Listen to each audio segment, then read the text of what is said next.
En nuestros estudios, recién llegados, o cerca del mediodía, desde la ciudad de Neuquén, zona Comahue, para nosotros, aquí en la cordillera andina de Río Negro, y estamos con Miguel Ángel Zunino, secretario general de AFIP, Neuquén. Buenas tardes. ¿Cómo estás, Ángel? ¿Todo bien? Todo bien.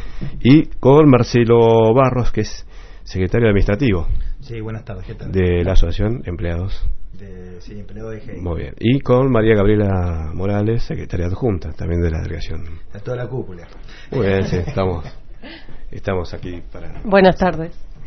Así que bueno, sabemos que están de visitas el orden sindical, que han llegado hacia Bariloche a conversar con los trabajadores y trabajadoras, y que vienen de un proceso no menos conflictivo o desgastante, como en tantas áreas del Estado Nacional y en tantas áreas del sector privado. Y bueno, la idea es que nos cuenten de qué proceso vienen y en qué están en este momento. Así que bueno, el micrófono es suyo. Bueno, buenas tardes a todos. Nosotros venimos de un proceso en el cual tuvimos 4 meses. En realidad venimos en conflicto ya hace años, hace 3 años desde que asume la nueva conducción de AFIP. Entramos en un proceso de ajuste que viene digitado desde el Gobierno Nacional a través del Ministerio de Modernización, y en esto se ha ido degradando de a poco la funcionalidad de la AFIP, ¿no? Que es el ámbito en que nosotros representamos a nuestros trabajadores. En la última etapa, hace unos meses, nos tocaba discutir nuestra recomposición salarial, y en esto, mientras el resto de los sindicatos estaba luchando por recomponer el salario en función de la inflación, a nosotros el administrador federal nos propuso una baja del salario.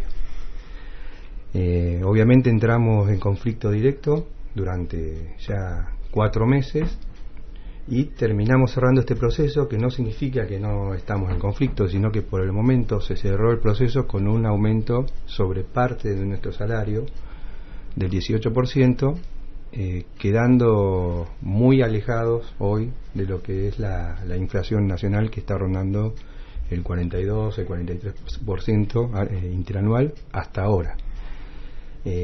Así que bueno, nosotros seguimos, si bien por el momento hemos cesado lo que son las acciones sindicales directas, seguimos un proceso de acciones legales, ¿no? Y también estamos atentos a nuevos sucesos que tengamos, porque el Ejecutivo intenta implementar ajustes sobre la estructura de la Administración Federal, que va en detrimento de la recaudación. Y de la recaudación de la AFIP dependen todos los entes estatales, tanto la salud, la educación, la seguridad. Así que bueno, este es el contexto en el que estamos hoy. Bien, o sea que, digamos, en este sentido, no solo hay un proceso de ajuste presupuestario, sino también, evidentemente, por lo que ustedes mencionan, hay alguna tarea que intenta modificar la naturaleza de la función y las misiones que tienen ustedes como trabajadores. En la lógica de este gobierno, a nuestro entender, todo lo que estaba estatuido está hoy revisándose. Entonces, nosotros, en el análisis que hemos hecho, todo lo que conocíamos de nuestra administración y en general lo que se está viendo del Estado va a ser novedoso una vez que todo este proceso termine, por la impronta que le han impuesto. Y en ese sentido, por primera vez en la historia reciente de nuestra administración, llega directamente este ajuste y este mecanismo de imponer ciertas conductas a la Administración Federal, que es un órgano que se venía manejando dentro de un esquema medianamente independiente, con una fuerte formación técnica, con líneas de trabajo que las ponían en los primeros lugares de la administración pública, como, digamos, eficiencia en la tarea. Todo eso vemos, por la crisis presupuestaria y las políticas que se están llevando adelante, que se va deteriorando y se va avanzando en un organismo que va a cumplir una tarea meramente administrativa del ingreso de los recursos, perdiendo toda esa dinámica que se impuso durante muchos años, que era la presencia de la FIP en la calle, que permitía que, digamos, que sea lo más equitativo posible ese aporte a partir de los impuestos. Así que no va a ser fácil nuestra tarea una vez que concluya este proceso, porque vamos a encontrar una FIP totalmente distinta. Digo, para quienes estamos fuera de la institución y somos contribuyentes y a diario tenemos en claro que hay que pagar, digamos, ¿no? ¿Qué hace la FIP con los recursos que a diario recaudan en términos de monotributo, de pequeños y medianos comerciantes, las grandes empresas? ¿Dónde va ese dinero? La FIP en realidad no distribuye. La FIP recauda y todo ese dinero lo deriva al Tesoro Nacional. Después, cada gobierno, en función a su ideología, sumado a lo que surge del Congreso Nacional, bien, son los que distribuyen a través del presupuesto, que hoy está en boga, ¿no? Está discutiendo en estos momentos, claro, no con menos inconvenientes. No, totalmente. Son los que definen la forma en que se distribuye estos ingresos. La FIP lo único que hace es recaudar y mandar al Tesoro, definitivamente. Perfecto. Ustedes mencionaban recién que son evidentemente un organismo caracterizado a nivel tecnológico de capacitación de sus trabajadores y sus trabajadoras, y que esto está como puesto en crisis, evidentemente, porque este conflicto, entiendo, de que no solo tiene que ver con lo salarial, Gabriela. Sí, exactamente. Como ya por ahí comentamos en otra oportunidad, a nosotros nos preocupa, más allá del problema salarial, que es grave para los trabajadores y trabajadoras de la FIP, nos preocupa mucho el tema institucional y la degradación de nuestro organismo. Eso se ve evidenciado no solo por las consecuencias de la reducción de presupuesto en nuestra operatividad, sino también en decisiones que no tienen que ver con la baja del presupuesto o el ajuste, sino como por ejemplo el cambio de ciertas autoridades, como fue el que dirige seguridad informática de la FIP, y que al poco tiempo tuvimos las primeras fugas de seguridad informática que antes no habían existido, y además que la persona nombrada sea una persona que viene de la empresa privada de Veraz, que precisamente es una empresa privada que se dedica a la obtención de datos de los contribuyentes. Entonces, para nosotros esas son señales de alerta muy fuertes, nos preocupa mucho, más allá del cierre del cierre de una etapa, digamos, de este conflicto salarial. Esta cuestión institucional es la que en realidad más nos preocupa como organización sindical, y debería preocupar también a los contribuyentes y ciudadanos y ciudadanas de este país. Y cosa que además se ve confirmada o agravada nuestra preocupación con el desplazamiento del director general de la DGI, el licenciado Castañola, y el subdirector general de Interior, Jaime Mesikowski, y por la forma en que eso se produce, más allá del trasfondo, y que no es nuestra misión, digamos, saber cuál es el trasfondo de esa decisión, la forma intempestiva que lo hacen, cosa que ha salido en los medios, ¿no? Alguna supuesta vinculación a que se estaba investigando empresas poderosas o vinculadas con el Poder Ejecutivo, y después eso de repente pareciera volver marcha atrás, con una supuesta designación también en una nueva división que se haría de operaciones antilavado. Todas situaciones que para la gente que estamos hace muchos años en el organismo nos parecen sumamente desprolijas. No es así, digamos, como se debe conducir una organización tan importante como la Administración Federal, y esas malas decisiones tienen directamente consecuencia con la recaudación que necesita el país para funcionar, y más en un contexto de crisis como estamos ahora. Tengo un paréntesis ahí. Estos cargos son los que fueron desplazados, que tomaron estado público. ¿Son cargos políticos o de la estructura de planta permanente? ¿O la decisión de desplazar y movilizar dentro de la estructura es una decisión política?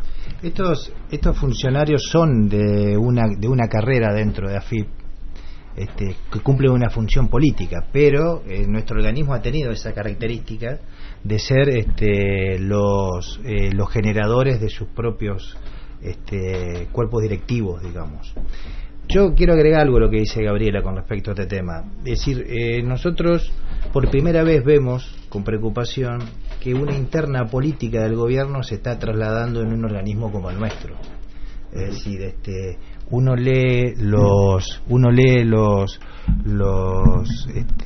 ¿cómo se llama?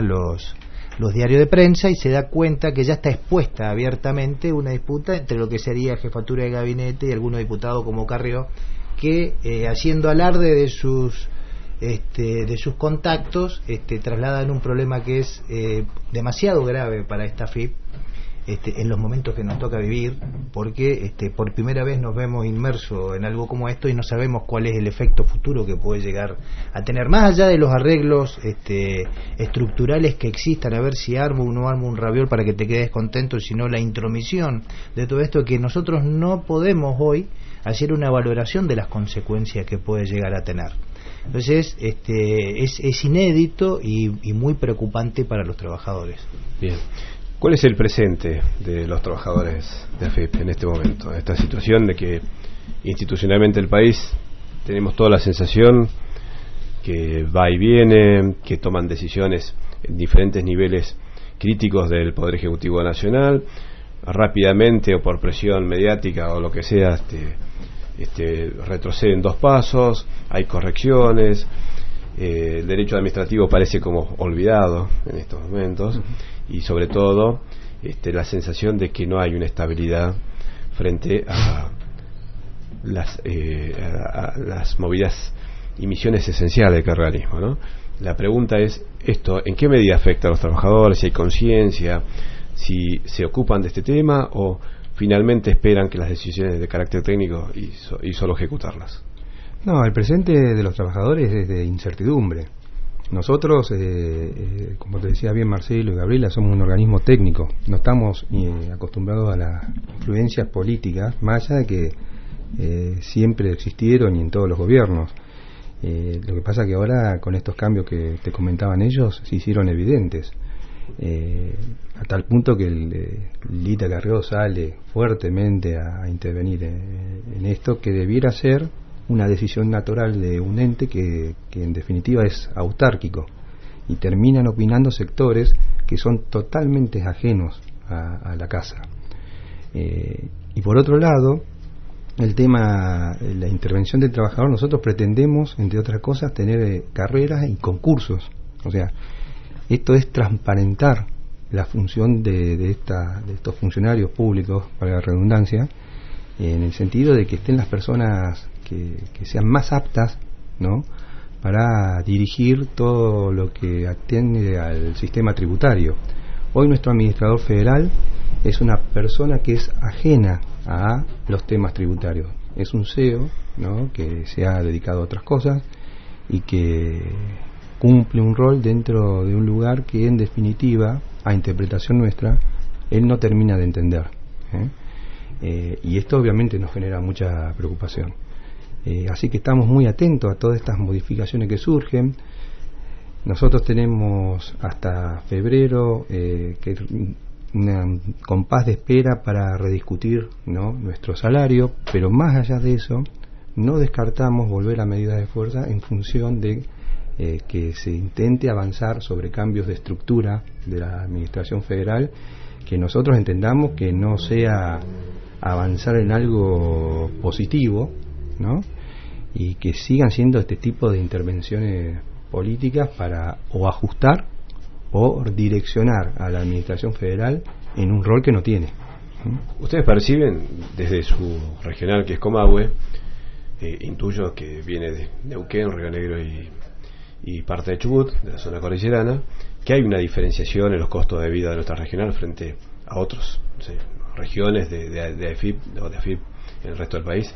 ¿Ustedes perciben también, como los trabajadores de Patagonia, que en las discusiones de carácter paritario y salarial y de capacitación hay costos diferenciales de esta zona? Sí, nosotros venimos particularmente de Neuquén, y nosotros tenemos un agravante ahí, está el precio petróleo también, ¿no?, que todo se relaciona directamente con eso, es decir, los alquileres y los alimentos,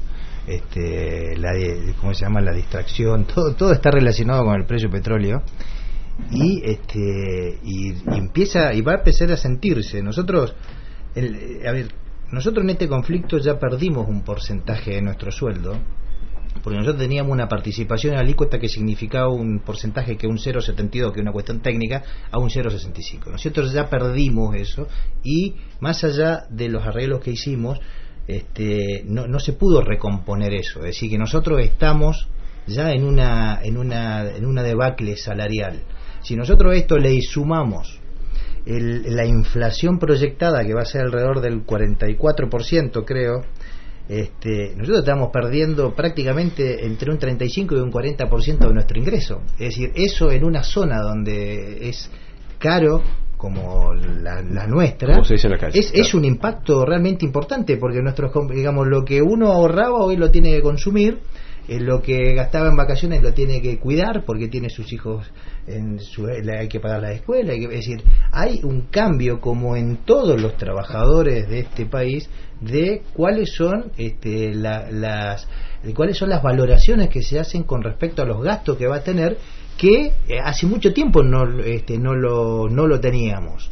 Es decir, en eso creo que como dato más relevante es que nos hemos incorporado al conjunto y nos estamos viendo con el resto de los trabajadores como iguales, porque vivimos parte de esta crisis tal cual el resto.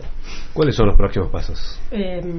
Quizá una diferencia que tenemos es que, por suerte y gracias a la lucha de los compañeros y compañeras y del trabajo de la organización sindical, nosotros partimos de un convenio colectivo de trabajo que es bastante bueno, que fue modelo para otros organismos públicos y de Latinoamérica.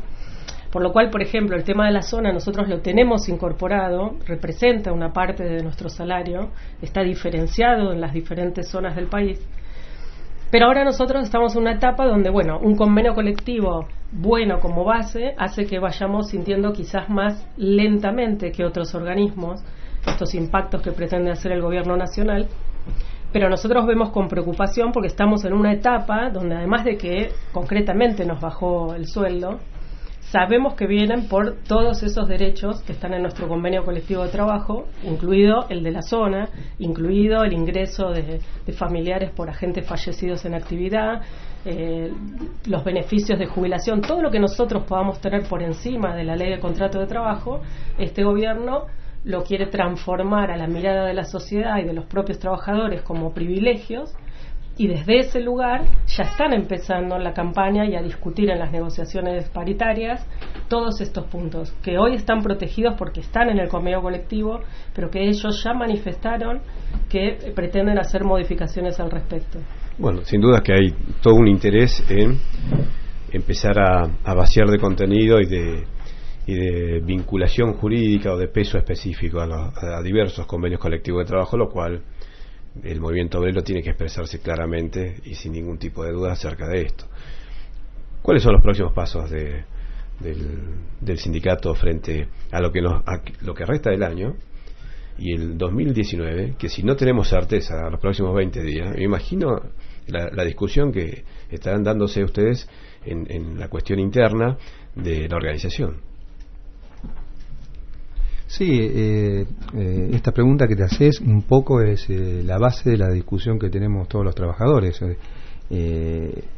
Como recién te explicábamos, es un proceso que hoy de alguna manera concluye en parte, pero día a día nosotros estamos teniendo elementos que nos están llevando a entrar en conflicto de nuevo. O sea, la patronal y el gobierno nacional no hacen nada por mejorar la condición de los trabajadores, como te decían acá Marcelo y Gabriela, en función también de un contexto nacional. En esto no escapamos a las generales de la ley, y en esto tratamos de organizarnos nosotros como trabajadores dentro de la ADEFIP, de nuestro sindicato, y a su vez a relacionarnos con otros trabajadores, tanto de la CGT, que es digamos la entidad a la que también pertenecemos, como pueden ser de la CTA y de otros lugares y de otros ámbitos sindicales, para tratar de unificar estrategias que nos lleven a todos a modificar este avance que hay sobre los derechos de los trabajadores. Es difícil, vos coincidirás en que el movimiento obrero argentino y la misma posición están bastante dispersos. En esto hay que lograr una unidad, eso es fundamental. Digamos, el adversario que tenemos es muy fuerte y está unificado, y la única manera de contrarrestar es con todos los trabajadores unidos. Un mensaje final para la comunidad de Bariloche y sus trabajadores de la FIP. Bueno, ahí vamos a darle lugar a la compañera de Bariloche, si es para Bariloche, como para que lo dé. Una lucha. A mí me gustan los chocolates, así que yo voy a comprar. Muy bien, estoy muy agradecido de estar acá. A nosotros le digo que en Bariloche nos gusta mucho el petróleo, así que si quieren mandar para este lado, mande. Nosotros hacemos el canje. Trae una cantidad de problemas innumerables, la desaparición de la fruticultura en el valle, es decir, creo que tienen demasiada belleza ustedes. Estaba leyendo que tienen un problemita acá con un pocito acá. Sí, bueno, pero es un afloramiento natural, a veces hay que tener cosas. Sí, lo conozco, sí. Bueno, ahí tienen. Bueno, está bien. Bueno, gracias por el espacio que nos dieron para compartir nuestra situación. Sabemos que la FIP no es una institución que genera, digamos, la simpatía inmediata de los oyentes, pero la verdad es que es un tema que involucra a todos y a todas.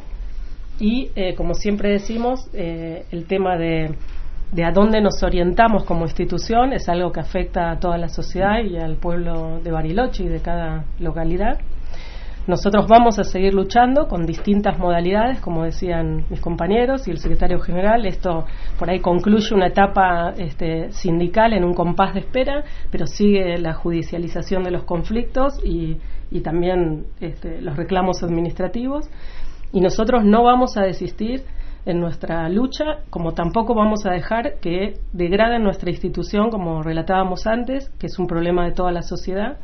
Y nosotros vamos a seguir firmes con ese reclamo y defendiendo la integridad de nuestra institución.